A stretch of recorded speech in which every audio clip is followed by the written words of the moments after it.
Did your mother stay back?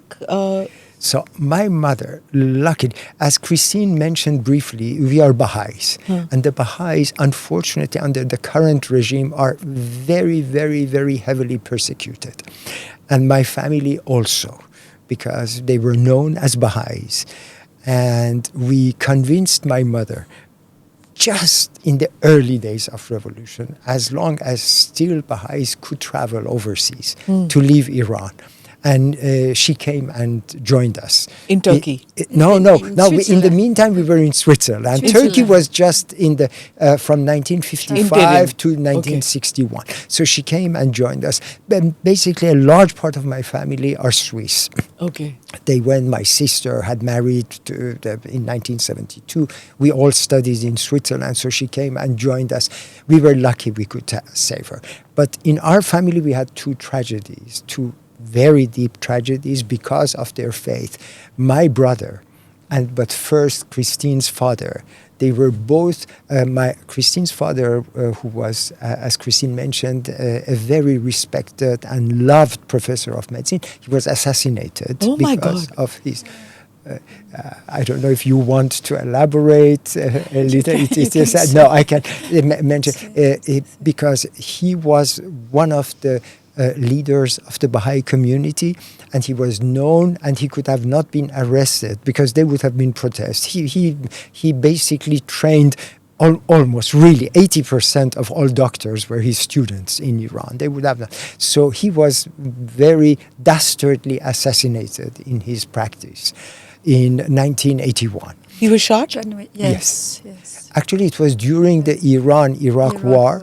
And there was curfew. Somebody called that it's an emergency. He accepted to receive after the curfew. So he was alone. There was nobody in the streets, no secretary, no staff. So he was alone, and the person came and he was shot. And the personnel found him a couple of hours later when he was not coming back from his... and your mother was there too? No, fortunately, my mother was with us in France and Switzerland. Also the same, we all asked her to come just a few months before, because my father was assassinated in January, and I think she came in November, although it was difficult because it was the war between Iran and Iraq. But we convinced her to come out, and she came by bus, etc. So did you get a phone call saying your father has been killed? Yes, it was true. In fact, the family, Kazem's family, uncle. So at that time, my brother was alive. Was still there. And then he called. He gave us the news of the assassination of my father-in-law. So people of Baha'i faith, they didn't try to convert them, but they were just eliminating them. Is that what was happening? Well, I must say something. The Baha'i faith is something you live. It's very deep in you. Yeah. And Baha'is, if they believe in their faith, they don't just change or convert to save their lives. So it's a very, very good question that you ask. Most of the time, the Baha'is who were assassinated or they were put on trial, they were given the choice to change their religion, to convert, to save their lives. But it is so profound. If I may say, my brother, and then I will say that because that's related to your question, my brother, one other thing that was done by the current regime, they forbid Baha'i youth to attend universities unless they would declare that they are Muslims.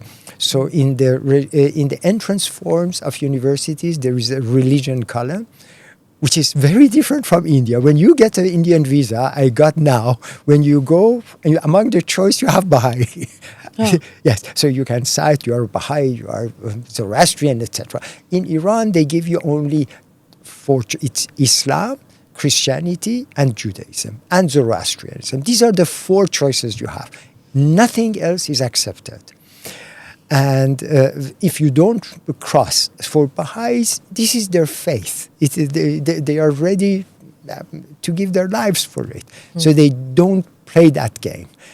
So now what I wanted to say, my brother, he was helping organize what it's called the Baha'i Institute for Higher Education, which is an education. This was like, it sounds negative, but it's like an underground university.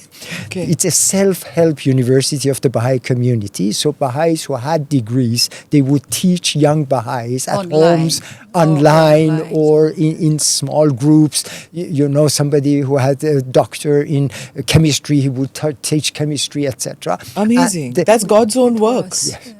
And my brother, he was one of those who was facilitating this university. So you would call, like academic member of that. And they were also facilitating correspondence courses with universities in United States, in Europe. And by the way, quite a few Baha'is came also to study in India. There were a lot of Baha'is who studied in Pune and in other universities. So my brother was doing that. And then he was arrested once, and then he was released after some time, and then he was re-arrested in 1992. And I don't go to the details. There was no news about him during 14, 15 days because it was during the New Year holidays. And after that, when his wife went to ask what happened, you asked my husband to come and see you to the police station. Where is he, etc. The only thing they did, they gave him his briefcase, empty briefcase, his glasses, and one small piece of paper, which we still have. It was like, torn out of the school notebook. And my brother had, it was addressed to his wife and children. He said, "Please forgive me. I could not deny my faith." Oh my God. And so he was asking forgiveness that he left them, and he did not deny his faith. And there was a few words for me and my sister to take care of his family, etc. So this goes to the point that Baha'is are ready to sacrifice their lives rather than deny their beliefs, because it's not just a badge, it's very profound.